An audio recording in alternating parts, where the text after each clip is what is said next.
Voici à présent les nouvelles du continent africain. Le lundi 11 août 2025, au Mali, au moins 50 militaires, dont les généraux Abbas Dembélé et Nema Sagara, sont arrêtés pour tentative de déstabilisation des institutions.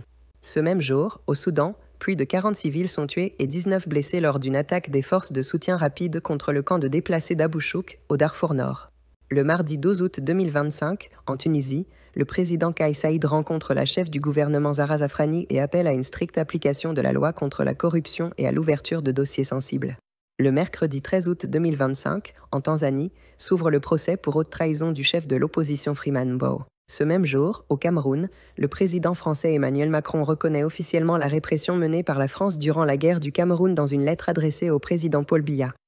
Le jeudi 14 août 2025, en République démocratique du Congo, des affrontements opposent l'armée congolaise et les rebelles du M23 dans l'Est, malgré l'accord de cessez-le-feu signé le 19 juillet. Ce même jour, au Darfour Nord, Médecins sans frontières annonce au moins 40 décès dus au choléra enregistrés en une semaine. Ce même jour, au Mali, l'ancien Premier ministre Choguel Maïga est placé en garde à vue dans le cadre des enquêtes sur la tentative de déstabilisation.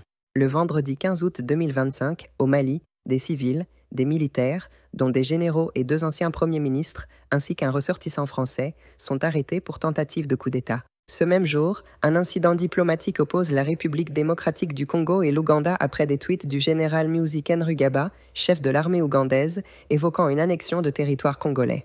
Enfin, le dimanche 17 août 2025, en Côte d'Ivoire, l'opposition se mobilise à Abidjan autour de Laurent Gbagbo, Guillaume Soro et Tidiane Thiam pour resserrer les taux sur le président Alassane Ouattara.